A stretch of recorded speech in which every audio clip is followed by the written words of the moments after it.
তীব্র তাপদাহে স্বস্তিতে নেই ভারতের মানুষ। পশ্চিমবঙ্গের দক্ষিণাঞ্চলে আগামী 5 দিন তাপমাত্রা খুব একটা হেরফের হবে না, ফলে ভ্যাপসা গরমে অস্বস্তি আরও বাড়তে পারে। বুধবার পর্যন্ত পশ্চিম মেদিনীপুর, ঝাড়গ্রাম, মুর্শিদাবাদ, বীরভূম, বাঁকুড়া, 2 বর্ধমানে লাল সতর্কতা জারি করা হয়েছে। এরই মধ্যে দক্ষিণের রাজ্য কেরালায় হিটস্ট্রোকে 2 জনের মৃত্যু হয়েছে।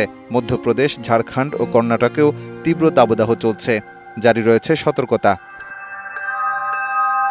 এরই মধ্যে প্রতিবেশী মিয়ানমারের নতুন সর্বোচ্চ তাপমাত্রা রেকর্ড গড়েছে এপ্রিলের দাবদাহ। দেশটির মধ্যাঞ্চলীয় ম্যাগোয়ে এলাকায় তাপমাত্রা উঠেছে 48.2 ডিগ্রি সেলসিয়াস, যা 56 বছরের মধ্যে এপ্রিল মাসের ইতিহাসের সর্বোচ্চ। বাণিজ্যিক শহর ইয়াঙ্গুনের তাপমাত্রা 40 ডিগ্রি সেলসিয়াস এবং মান্দালয় শহরে 44 ডিগ্রি সেলসিয়াস রেকর্ড করা হয়েছে।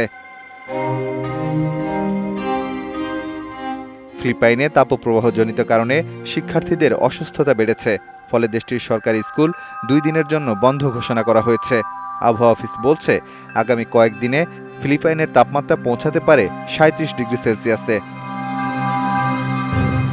থাইল্যান্ডের রাজধানী ব্যাংকক, মধ্য ও উত্তরাঞ্চলে তাপমাত্রা 40 ডিগ্রি সেলসিয়াস ছাড়িয়ে যাওয়ার পূর্বাভাস দেওয়া হয়েছে।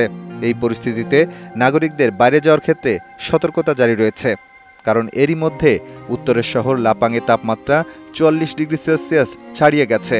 তাপপ্রবাহ এই সপ্তাহেও অব্যাহত থাকবে। উত্তর ও মধ্য ভিয়েতনামের বিভিন্ন অংশে সর্বোচ্চ তাপমাত্রা উঠেছে 40.2 ডিগ্রি সেলসিয়াস থেকে 44 ডিগ্রি সেলসিয়াস পর্যন্ত। বুধবার পর্যন্ত এমন তাপপ্রবাহ থাকবে বলছে দেশটির আবহাওয়া বিভাগ।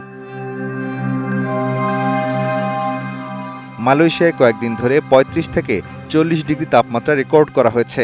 দেশটির অন্তত 16টি অঞ্চলের জন্য গরম আবহাওয়ার সতর্কতা জারি করা হয়েছে। সিঙ্গাপুরেও এবছর ভাঙতে পারে তাপমাত্রার রেকর্ড।